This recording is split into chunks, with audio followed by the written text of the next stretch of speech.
Les textes bibliques de ce dimanche nous adressent un appel pressant à régler nos montres et nos calendriers en référence à Dieu, on pourrait dire à nous mettre à l'heure de Dieu. Dans l'Évangile que nous venons d'entendre, Jésus nous annonce que Dieu notre Père a trouvé bon de nous donner le royaume.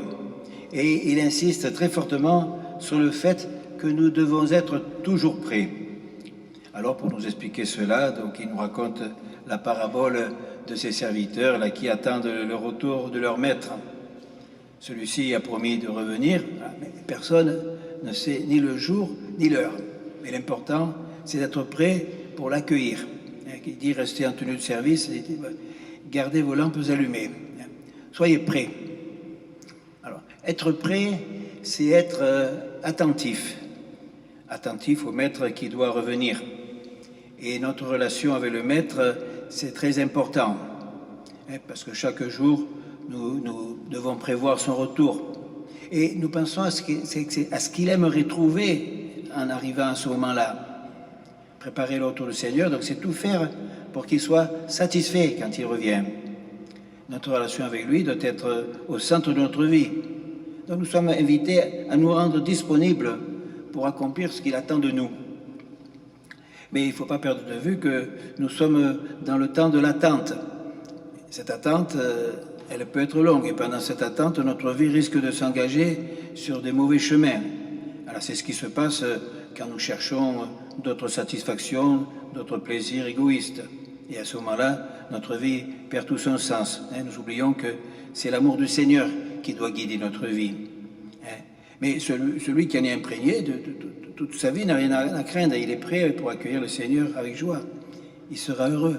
Et c'est Jésus lui-même qui le dit. Heureux les serviteurs que le maître à son arrivée trouvera en train de veiller. Je vous le dis, il prendra la tenue de service, les fera passer à table et les servira à chacun à son tour. Je ne sais pas si on réalise bien ce que l'on dit dans ce texte, parce que c'est un peu difficile à imaginer. Le maître se fait serviteur pour servir ceux qui sont à son service, qui sont à ses ordres. C'est ainsi que Jésus nous révèle la générosité extraordinaire de Dieu envers nous. Lui qui est le maître et Seigneur, il n'a pas hésité à se faire le serviteur des serviteurs. Et on le sait, il a lavé les pieds de ses apôtres pour leur montrer ce chemin de l'amour.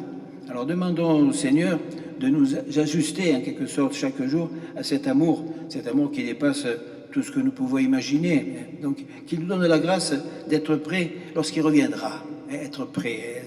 Le livre de la sagesse parle aussi de ça que nous avons écouté dans la première lecture, nous rappelle que les Hébreux étaient prêts pour partir sur l'ordre de Dieu. Le peuple accueillait à la fois le salut des justes et la ruine des ennemis, et ils en rendaient grâce à Dieu. Alors bien sûr, nous pouvons nous sentir choqués de les voir rendre grâce à Dieu pour la mort du Pharaon et des Égyptiens. Mais il ne faut pas oublier que la conscience de l'homme chemine lentement. C'est pas la même conscience que nous avons maintenant. Donc il faudra du temps pour mettre en pratique le commandement de l'amour des ennemis, ce commandement que Jésus nous a donné.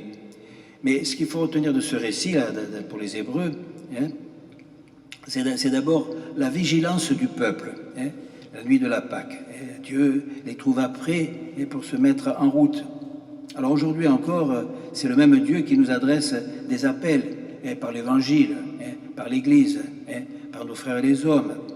Dieu compte sur notre disponibilité, même si ces appels peuvent nous prendre au dépourvu.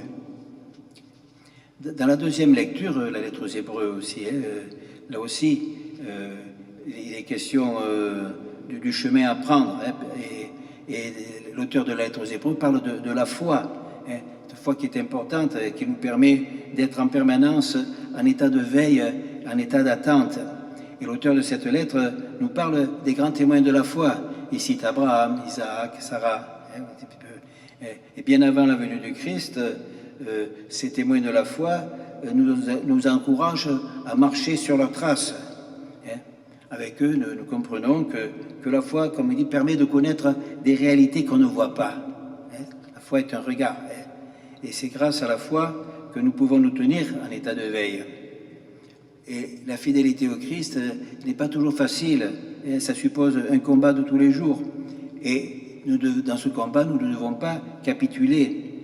Et nos ancêtres donc, sont un exemple pour nous. Là, les ancêtres Abraham, Isaac, Sarah. Mais déjà, nous, dans notre vie personnelle, nous avons eu des parents, des grands-parents qui nous ont donné des exemples. Et nous savons que c'est ces exemples-là qu'il faut suivre, comme nous voulons que nos enfants suivent l'exemple. Voilà. Donc, tous ceux qui ont passé avant nous, ils nous apprennent que la foi est le moyen, comme il est dit, de posséder déjà ce que nous espérons. Alors, je disais au début, il nous faut nous mettre à l'heure de Dieu. Comment nous mettre à l'heure de Dieu? Bon, on le dit en veillant, en étant attentif, et déjà surtout en nous rassemblant, pas pour l'Eucharistie, en venant écouter la parole, partager le pain. Là, nous nous mettons déjà à l'heure de Dieu. Et c'est le moment où Dieu est là pour nous servir, pour nous faire passer à table, en quelque sorte. C'est l'heure où le Fils de l'homme est glorifié. Alors, puisque le Seigneur nous promet un avenir de joie et de lumière auprès de lui, soyons donc vigilants dans l'espérance, soyons ouverts et accueillants aux signes de l'Esprit. Alors, sa venue, loin de nous surprendre, et surtout loin de nous effrayer, sera notre bonheur pour toujours, on pourrait dire pour les siècles des siècles. Amen.